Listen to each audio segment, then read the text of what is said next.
Hi, I'm Jessica London, Director of Office Facilities, and today I'll be giving you a tour of a newly completed WE space. WE stands for Workplace Empowerment, which is an alternative workplace strategy SuperValue has created. WE consists of solutions covering three areas: people, space, and technology. This tour will focus on space.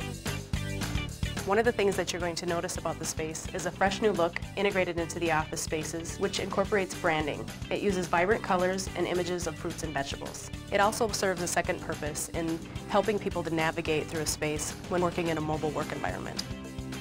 Before we get into the tour, it's important that we cover two key definitions: mobile versus resident workers. Mobile workers have no assigned workspace on site. That means they give up a desk. Flexibility to choose where they work each day is an option to mobile workers. Resident workers are assigned a permanent workspace on site. That means they get a desk. They're expected to work on site Monday through Friday during normal business hours. Flexibility to telecommute or work off-site on a regular schedule is not an option for resident associates. A couple of key features that are unique for mobile workers are coat closets, which are intended to store jackets, snowy boots if you live in Minnesota, and gym bags.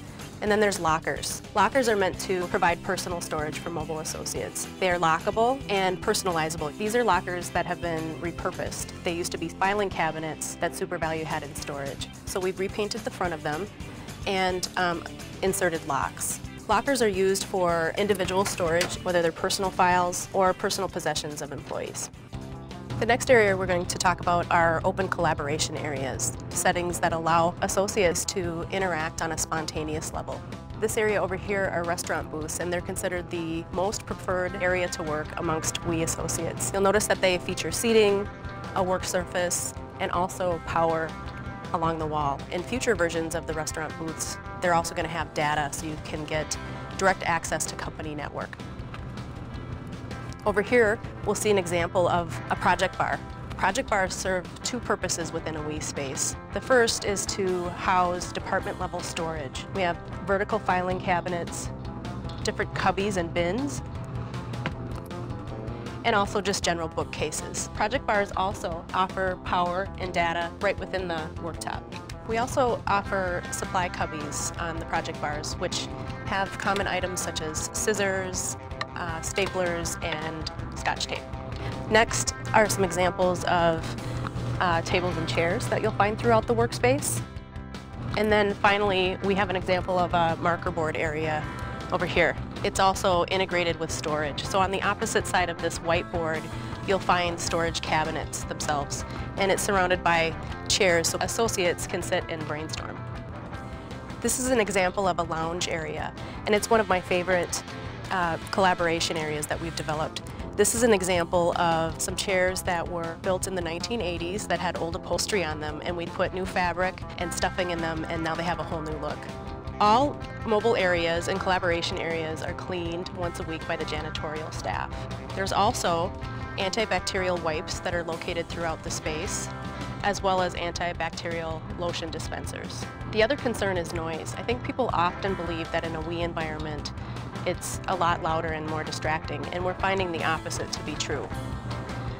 That's for two reasons. First, in WE spaces, we install a white noise system, and that really cancels out any type of ambient noise within the space. And second, as we find cube walls being lowered, people are more aware of their surroundings and tend to lower their voice level. And we found overwhelming feedback that they feel that the new environment is quieter or at the same sound level as their previous environment.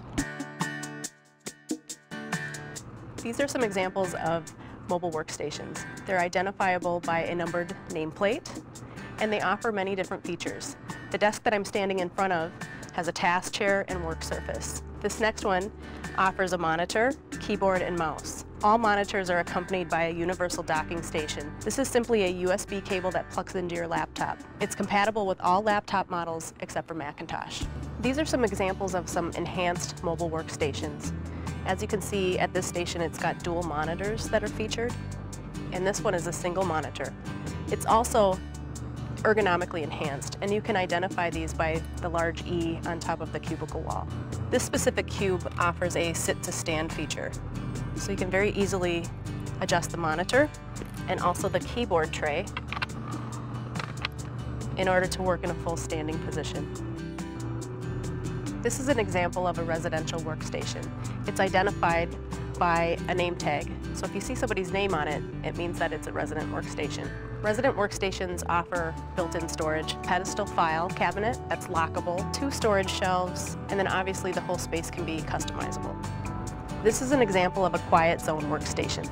It's identifiable by the Q symbol located on top of the workstation. These areas are meant for focus and concentration. So when working in these areas, associates are asked to turn off their cell phones and to not engage in verbal conversation. This is a phone room. It's intended for personal or confidential conversations. Phone rooms are non-bookable, so if they're open, they're available for use. Phone rooms are completely sound contained. They have acoustical panels on the walls, as well as gypsum board ceilings. They also feature conference telephones and typically only have 1 chair. This example that I'm showing you today has 2. Next, we're going to talk about closed collaboration areas. These consist of team rooms, huddle rooms, and traditional conference rooms. This is an example of a team room. It's bookable or reservable only by the team members that are assigned to that room. Some common features inside of a team room would be a conference room table and chairs, conference phone, whiteboard, and typically they have bookshelves or storage located inside. This one in particular has reference material that the equipment services team commonly uses. This is an example of a huddle room. Huddle rooms are intended for meetings where confidential discussions might take place. Huddle rooms typically feature conference phones and lounge-style seating. This is a great example of where SuperValue repurposed older furniture. These chairs are from the 1970s. Once again, we simply took new fabric and padding and created a whole new look. This is an example of a centralized resource center. It features multifunction printers, centralized mail, office supplies, and an area to assemble different projects. I hope you've enjoyed the tour today. To find out more information about WE, you can look for the Workplace Empowerment Group out on Yammer or contact me via email.